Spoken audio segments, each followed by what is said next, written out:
Good afternoon. Welcome to the Calvin University Black History Month 2021 series titled Reimagining Black History Month. Thanks for joining us today.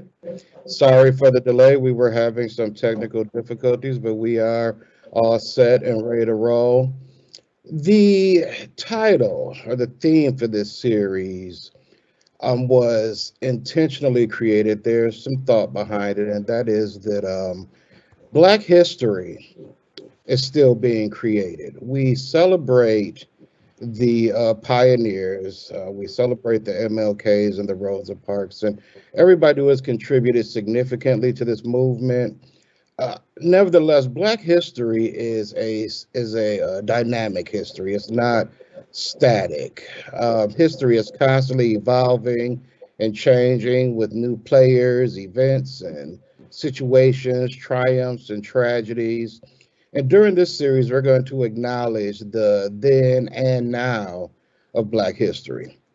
We will have many dynamic speakers that will speak to the then and now and how to move forward. And speakers will speak to the responsibility of the body of Christ in this movement.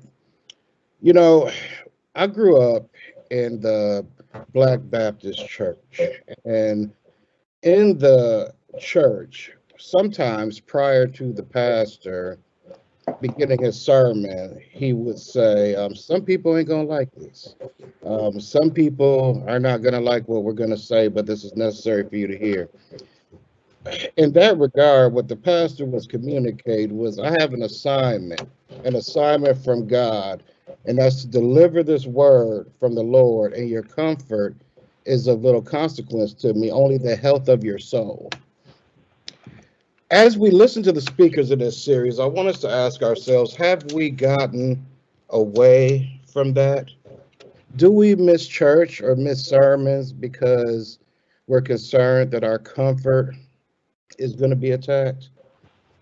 You know, when I was younger, my mother would make liver and onions and cabbage at times. And Lord knows I hated liver and onions and cabbage.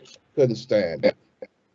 But as I got older, more mature, I began to eat the liver and onions and cabbage because I knew that it was good for my body. In fact, as an adult, when I started to eat the liver, onions, and cabbage, it was a slow grind. I started eating it, and after a while, I developed a taste for it. And then once I realized it was really good for my body, it made me feel good. It was what my body needed to move forward. I started enjoying partaking in a more healthy diet, which also included the liver, onions, and cabbage. It's the same way in the body of Christ. Are we willing to eat our liver, onions, and cabbage in the body of Christ so that we can move forward the way that God intended? I've been fortunate enough in my family to never have to look outside my family for a role model. My dad, my Uncle Verly, my Uncle Gary, Uncle Mike, Uncle Harold, and my Uncle Willie, that y'all know as Dr. Jennings, who I've always thought missed his call as a stand-up comedian because the brother's one of the funniest guys you ever meet. Um, I always knew him as the funny uncle on my mom's side. And then about 3 or 4 years ago, he invited me to sit in his class at the Prince Conference Center, where he talked about his book, theology and the or I'm sorry, the Christian imagination, theology and the origins of race. And I was shocked and blown away. And all of this started to make sense. I got why he is viewed, how he is viewed, and I've been digesting his information heavily ever since. So I am going to introduce him with a short bio that he provided me, and then we'll kick off Reimagining Black History Month. Dr. Willie James Jennings is Associate Professor of Systematic Theology and Africana Studies at Yale University. He's the author of several award-winning books. Most recently, his book, After Whiteness, An Education and Belonging, has received the Book of the Year award from Publishers Weekly. In addition to being a much in-demand speaker, Dr. Jennings is also a consultant for the Wabash Center for Teaching and Learning and the Association of Theological Schools. He is currently working on a book, Doctrine of Creation, as well as a book of poetry. I'd like to kick off our Black History Month, Reimagining Black History Month series by introducing to some and presenting to others Dr. Willie James Jennings. Thank you, Director Lionel, for that wonderful introduction and for also sharing some of that wonderful family history. It's so good to be with you and to be with the folks listening in. It is always a joy for me to return to my alma mater in any form, even this digital form, and to be able to spend this time with you. I bring you warmest greetings from Dean Gregory Sterling, the faculty, the staff, and the administration here at Yale Divinity School. It is a singular honor for me to be able to address you in this month that many of us ironically call the month where Black people are paid attention. So this afternoon, I want to reflect together on what it means to educate at this crucial moment in history, especially for teachers and students and administrators and institutions committed to a Christian vision for education. Education is about building. And this afternoon, I want us to think about building as a noun and as a verb. As a noun, it draws our attention to educational institutions and institutional life. And as a verb, our attention is drawn to educational aspirations, the place of dreaming and hoping. The building, my friends, we inhabit in Western education is one that is flawed. And I think we've reached a moment in the history of the Western world where we can face more clearly and more courageously the flaws we have entered, when we can assess more clearly and courageously the malady that plagues Western education, and in my world, that plagues also theological education. In my recent book that Director LeGrone mentioned, After Whiteness, An Education and Belonging, I name that malady and the flaws that flow from it. The central argument of After Whiteness is that Western education is plagued by a problem of formation that affects everything we do in our educational endeavors. There is an overarching image of formation, an image of the educated state, what one looks like and acts like and performs like when one is educated. And that image is of a white, self-sufficient man who embodies three what I call demonic virtues: possession, control, and mastery. That image, my friends, that image haunts Western education, bringing a tormenting spirit that presses and pressures and pulls us to form ourselves into this white, self-sufficient man. I have experienced and watched that haunting in my many years in higher education as an academic dean, faculty member, and student, and in my many years as a consultant to schools across the country and in Canada around a whole host of matters, from diversity training to doctoral student formation to curriculum development to conflict management. I listen carefully as faculty, administrators, staff, and students shared with me their anguish mixed with their joy, their commitment and their frustrations mixed with their determination, their doubting mixed with their commitment, and our shared inability to capture in words something that we all sensed haunted the educational institutions we inhabited. Yet I believe that there is an alternative image that is available to us for the work of building. It is an image that we have ignored and banished beyond the work and walls of the academy.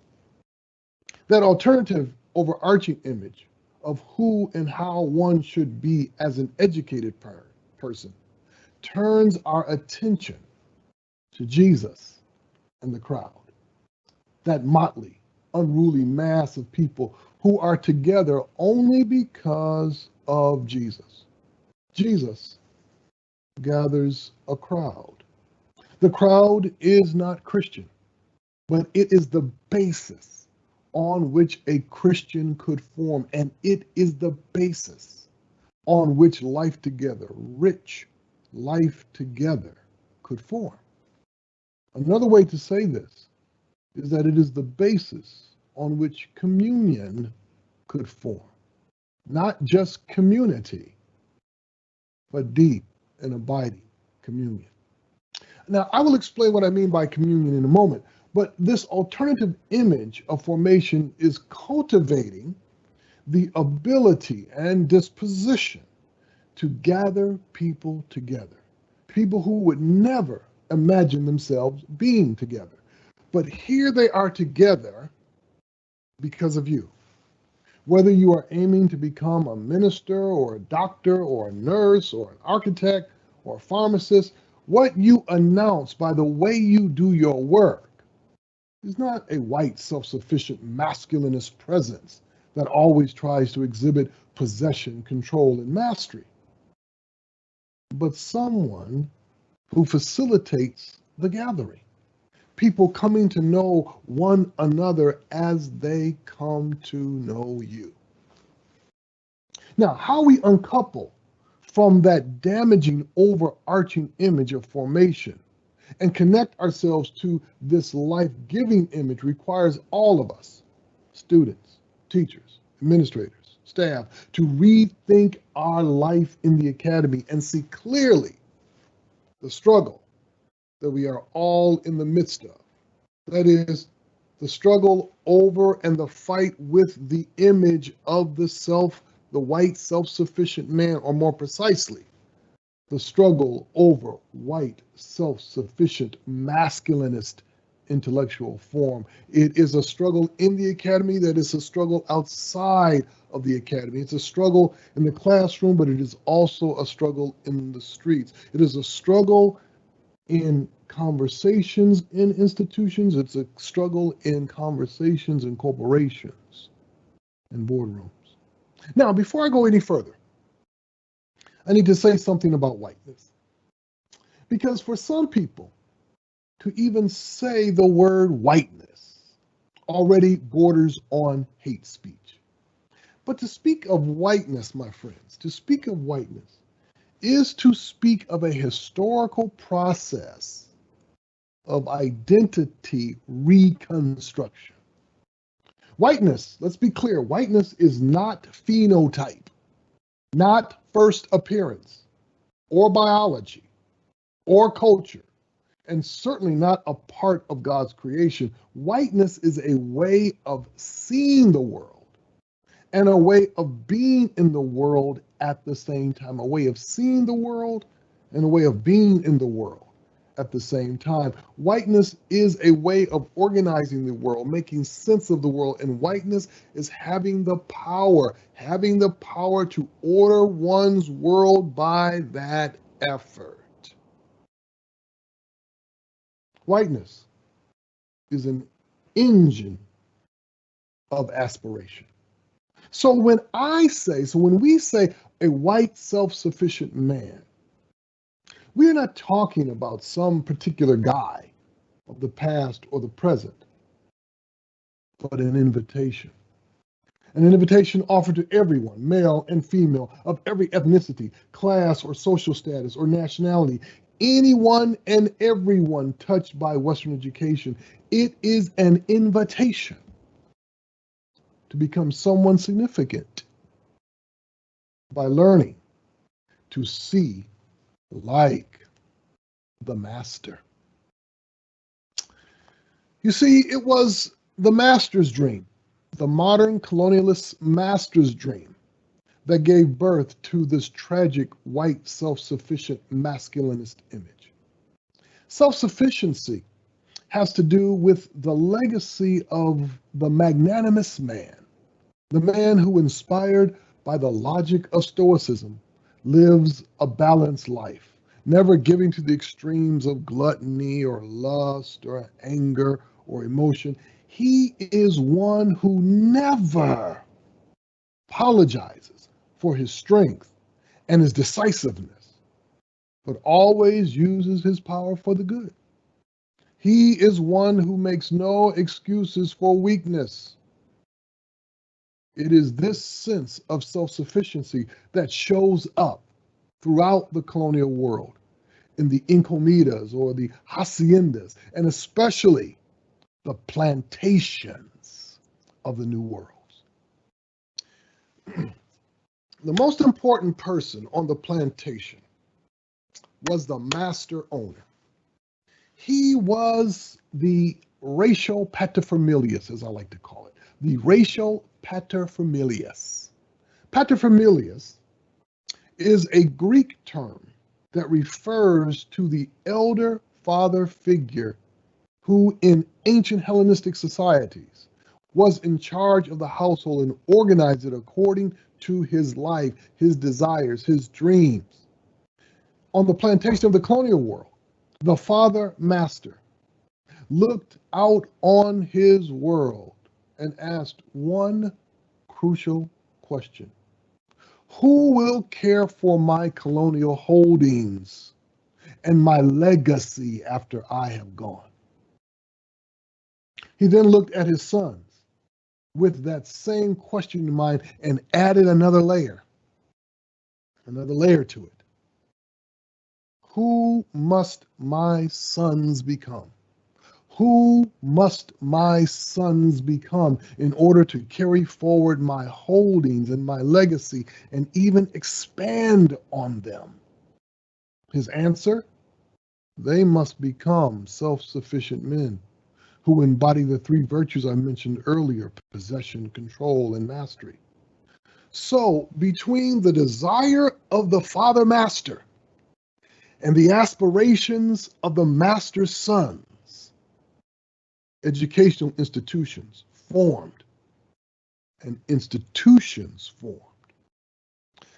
The colonial masters formed education in the New World and refashioned education in the old worlds of Europe to answer that question. Modern Western education was formed in plantation desire, the desire of masters to form their sons to handle power. Indeed, many masters donated the lands and resources that made possible many educational institutions. My friends, many schools exist in the Western world on the lands of former plantations or lands donated by plantation owners. Theological education was central to this desire. Caught between the desires of old masters and the aspirations of young would-be masters, theological education focused its curricular imagination and its teaching energies toward forming elite faith instructors and faith instructors of the elites who could confirm that there were indeed men ready to handle power, because each one of them possessed the knowledge necessary to address any task, known or unknown, control their own emotions and passions, and knew how to keep control of those under their charge and had mastered the skills necessary to do those tasks that would translate into continued mastery of their environments and especially the colonial holdings of their fathers and grandfathers. These were men formed to enact their power without apology or pride, and they would do so for the common good. Even as societies shifted away from legal slavery and unabashed plantation life, the structural reality of Western education remained not only intact, but translatable and translated into every colonial site, embedding itself deeply into the institutional subconscious of the academy, especially the Theological Academy. So, this legacy of dreaming men who attain power and can handle power becomes so compelling and intoxicating for educational institutions and educators. Like drug addicts whose ways of being in the world have been contorted by the desire for the drug, our ways of being in educational institutions have been contorted by this legacy for the desire to exhibit the control, possession, mastery that would be seen in this man. So, how do we begin to overcome this legacy? How do we begin to turn away from this image? Well, in my remaining time, I want to outline just the first crucial step. Just the first crucial step. It is learning to see and work with the fragments. There is a passage of scripture that comes to mind that I want to invite you to think about in relationship to the fragments. Matthew chapter 14. Matthew chapter 14, beginning with verse 19. Then Jesus ordered the crowds to sit down on the grass. Taking the 5 loaves and the 2 fishes, he looked up to heaven and blessed and broke the loaves and gave them to the disciples. And the disciples gave them to the crowds. And all ate and were filled. And they took up what was left over of the broken fragments, 12 baskets full. All education, my friends, is in fragments. All education is in fragments. We never know everything we should know, especially when we teach what we know. We teach fragments. We learn fragments, pieces and parts, slices and shards. All you have to do is put together a syllabus, and soon you will realize that you are teaching fragments. All of us, especially those of us in theological education, we know that this is the case because we only have fragments of what Jesus said and of his life. Only slices of what his disciples said and did. And over the millennia, we only have fragments of all Christian life and thought. But this is not a problem. I want to say that again. This is not a problem. This is the way it should be. We are creatures, and we cannot hold everything together. That is impossible. God works with fragments, works with us with the fragments, so that with others we might enter the weaving of the fragments together. It is the weaving together. It is the weaving together, my friends, with God that constitutes the beginning of education. And this is where I want you to start to understand communion that I mentioned earlier, the idea of communion. Communion is being attuned to life together in the specifics of one's concrete surroundings, where one senses the call to belonging issued by God and echoed in all aspects of one's living. Those of us involved in theological education, we sense this call in and through the fragments we work with. Yet the fragment work is all around us in every field, in every discipline, and in every intellectual endeavor. The problem begins not only when we deny we are fragment workers and imagine we are working with wholes, WHOLES, but also when we deny that there is a shared weaving ahead of us, where we together with others weave knowledge together, allowing things to be added or left out depending on the work we are aiming to do or the task we are aiming to accomplish. Now, you could ask at this point, am I talking about interdisciplinary work where people who inhabit different fields bring their work together? Yeah, but I'm really talking about something much wider and deeper than just interdisciplinarity. I am talking about how we who teach, how we who learn understand who we are as we handle knowledge. We are not those aiming to show self-sufficiency, aiming to show control, possession, and mastery. We are those showing how to work with fragments. Which brings me to the second fragment. We must work. The second fragment work we must do, and this is to gather those things that were never meant to be fragments. The second fragment work turns our attention to the shattering effects of modern colonialism, where so many peoples had their worlds torn apart and torn to pieces.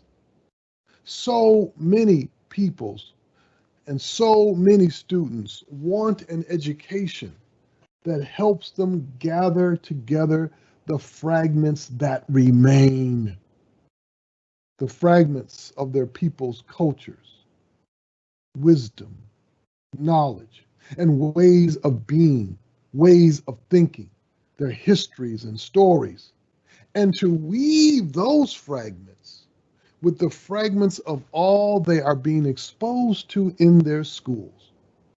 Tragically, my friends, this request often falls on deaf ears as faculty and administrators absolve themselves of any responsibility to help students, especially students of formerly colonized peoples and students of color, do this vital work.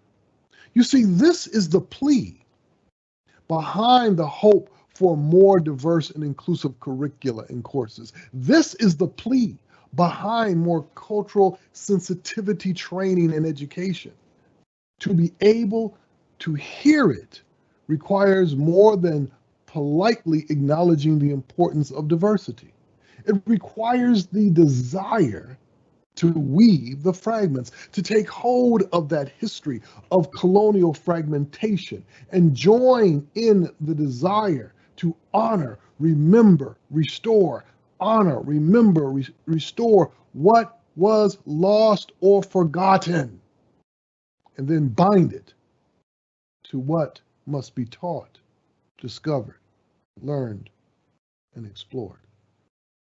Think of the many students who all their lives were told indirectly or directly that the wisdom and knowledge of their elders, the cultural practices of their people, the visions of life of those that gave them life are only tangential to their learning in the academy. Think of their quiet hope, their secret plea that they might encounter professors and administrators and staff that know how the fragmentation of their people damaged their thinking, their work, their desire, that know how they have experienced that reality, and who are now committed to helping those students in the weaving.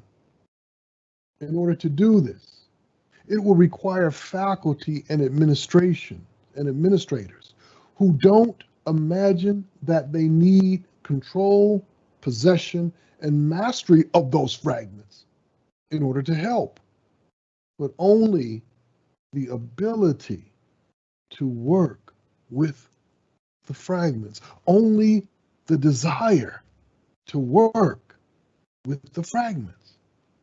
But now, all of this must be done with a view toward the third kind of fragment that we must deal with, and that is the commodity fragment.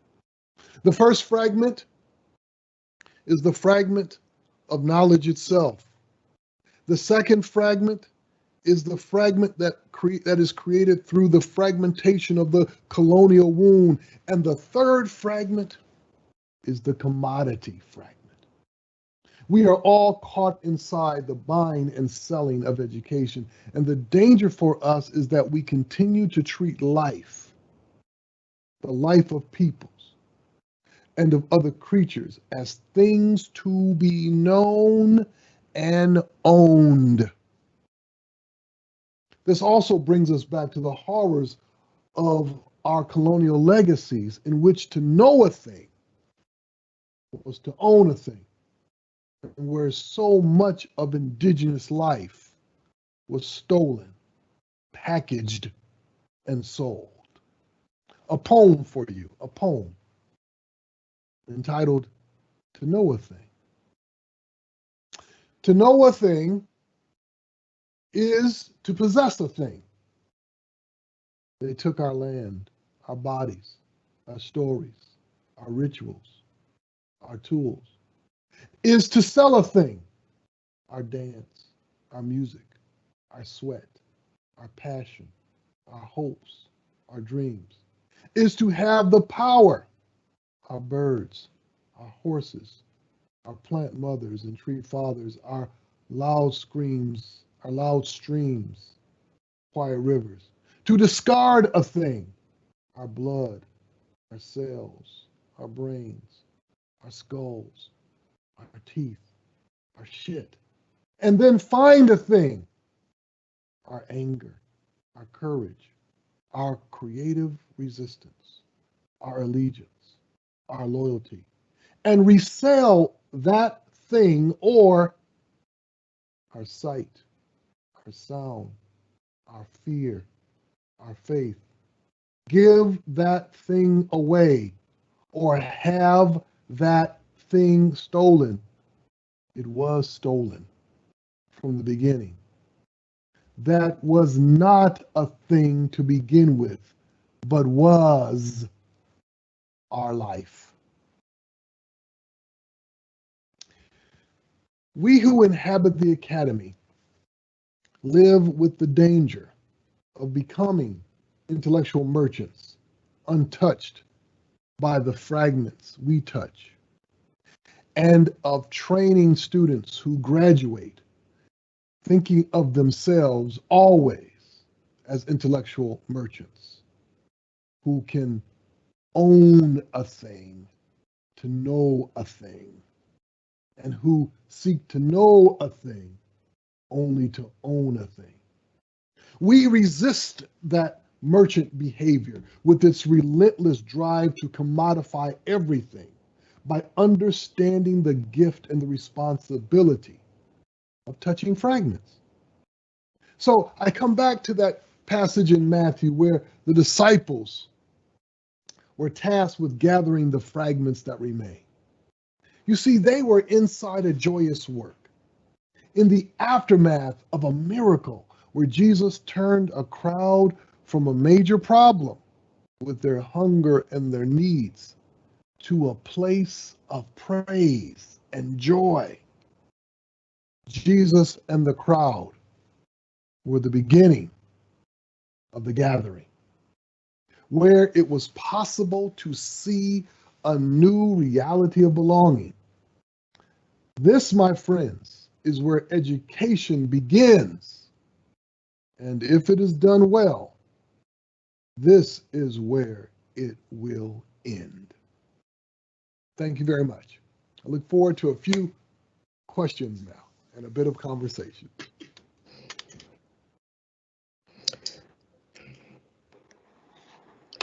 Thank you, Dr. Jennings.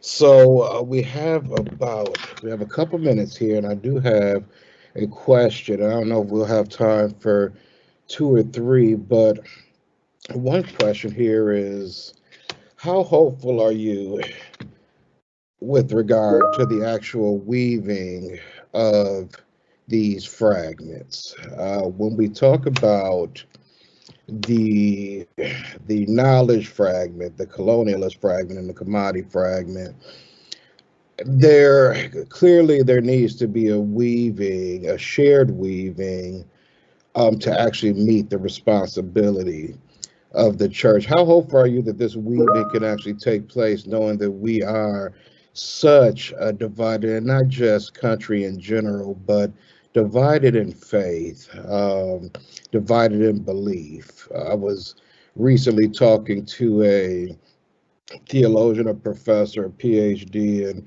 one of the things that he mentioned that was so true was that we have to move away from the thought of white theology being the main theology, and then putting everything else in pockets: black theology, Latino theology, Indian theology. So, with regard to the weaving of these fragments, are we in a position where that is even possible right now? And if so, what would it take for that to happen? That's a great question. I do believe that the weaving is possible, but I think what it requires is for people to now see that we have reached an exhausted moment where the ways of doing our work, the ways of thinking our life, the ways of living our life, we've come to an exhausted moment. We can't move forward if we imagine that we will be able to simply pick up and go on as we have gone on before. I think the events of the last few months have shown a lot of people that we are in need of a new kind of life together. So let's think about this both in terms of the Christian and the one who's and the non-Christian.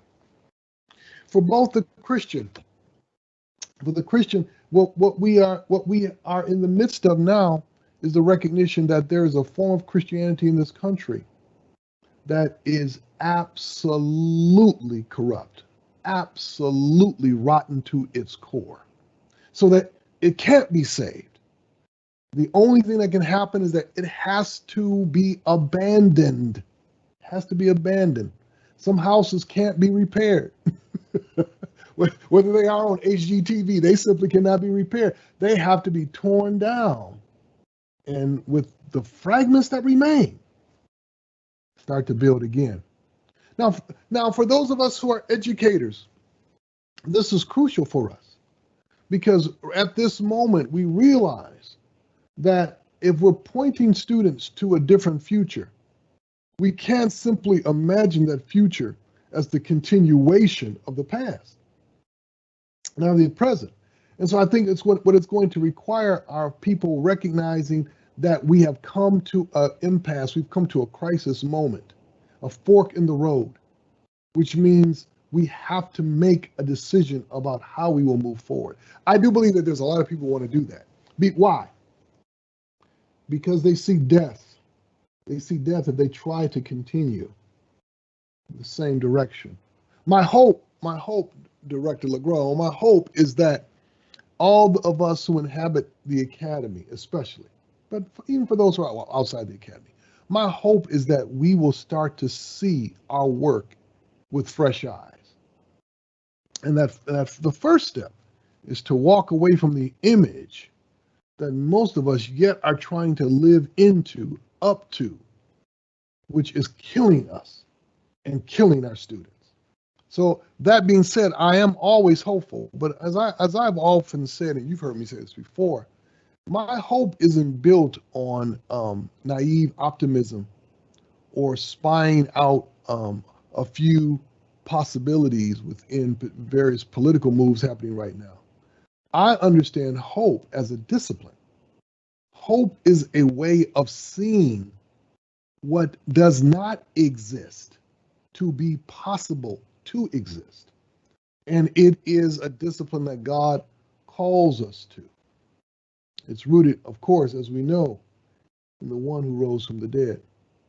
So our hope is built, as the song says, on nothing less than Jesus' blood and righteousness. Yeah. Thank you. I have a couple more questions that popped up. I'm hoping we can squeeze those in.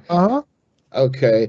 In my conversations with Christians, particularly conservative evangelicals, the discussion can quickly be diverted to maintaining that unless the solution engages sin and its remediation in Jesus, that the solutions are of little significance. How can we acknowledge sin as a concern, but move past to real solutions here and now? That's an excellent question. The part of the problem we have to face up with, those of us in Western Christianity in general, but especially those who are inside various evangelical worlds, is that there is a terrible sloppiness, intellectual and spiritual sloppiness in the way people throw around the word sin. And the reason is that they often use sin as an alibi not to press down into the specifics of their own forms of evil. And so they use sin as a way to absolve themselves from saying, well, yes, it is sin, but let's talk specifically about the particular sin. And what's also crucial is that they use sin to turn away from structure and turn toward individualism. So they wind up talking about, what's at stake here is each individual heart and how each individual heart harbors hatred and enmity. Yes, we can say that, but to say that is in many ways to excuse yourself from the serious work of understanding what individual hearts have built. What structures of sin has the sinful heart built? And it's the fact that the sinful heart has built structures that requires of us to press further than simply saying sin. We have to talk about the specific history of whiteness, as I was mentioned earlier, to talk about the specific history of the seduction of power and of the principality that whiteness forms as in the West. And until we press inside of that, and especially those Christians who for so long have wed whiteness to their life, wed whiteness to their identity, until we can start to talk about that, we will remain in a terrible situation. Director Legrand, let me just say this to you. I mean, one of the things we often have to remember about the ministry of Jesus is that when he first came to the temple and read the words from the prophet Isaiah about the Spirit of the Lord is upon me, one of the first realities to address him was a demon. A demon spoke to him first. And the demon said, we know why you're here, and we don't want you here. And so the first reality that Jesus had to face was having to cast out a demon at the very place where it should not have been. And in this country, we are facing a similar work of exorcism in front of us to cast out the demonic reality that continues to grotesquely circulate among people who call themselves Christian. Thank you. Wow. And one last question. This would be a short answer, I think. Carol asks, she says, that poem, who wrote it?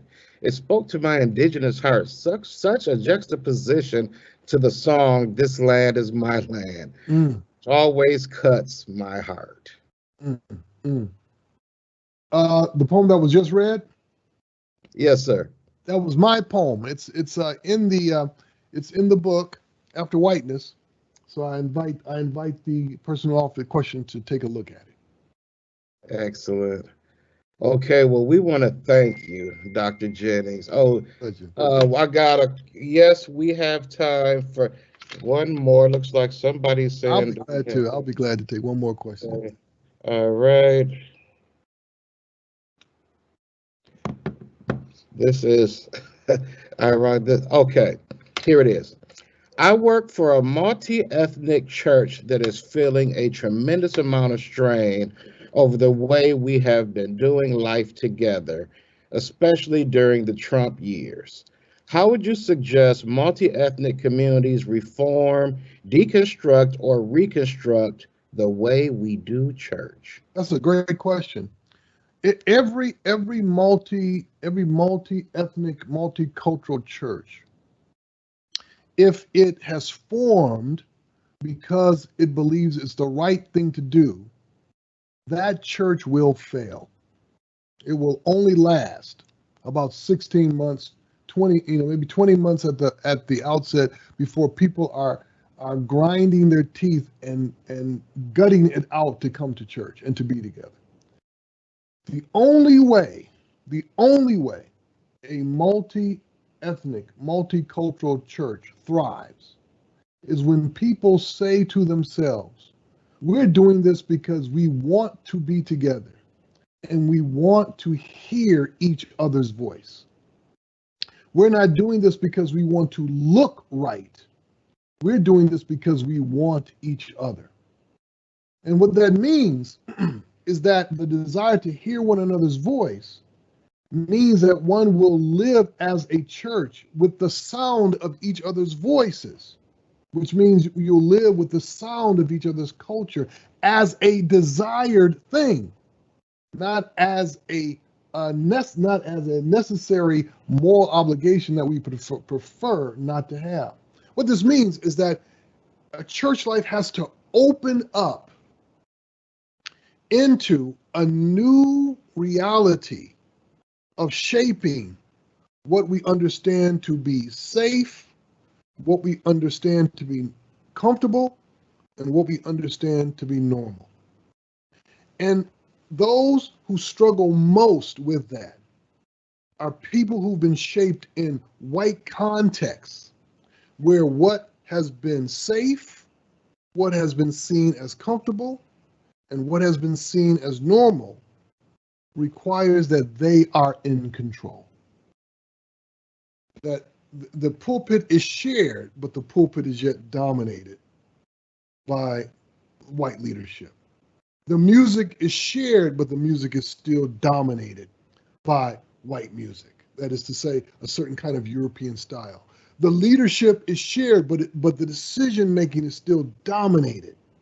The very aesthetic of the church is still dominated by a certain white reality. And until that is challenged, not challenged just in terms of saying it's not right, but challenged by people saying, that's not what we want. That's not what we desire. We want a different vision of what it means to be safe, what it means to be comfortable, what it means to be normal in the multitude, in the many voices.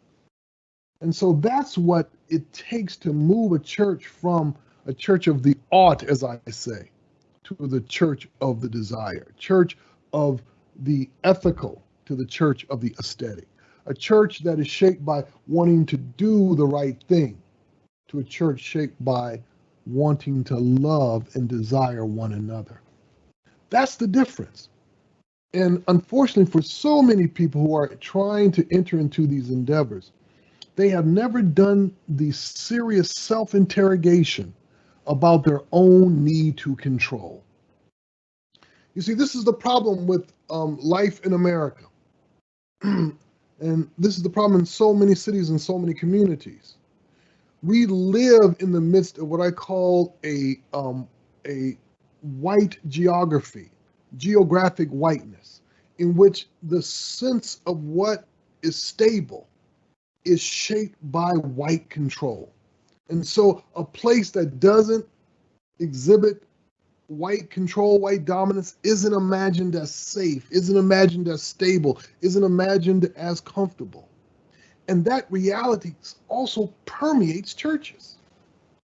And so until we challenge that fundamentally as a theological act, as a reality of our discipleship, we will always flounder in this regard.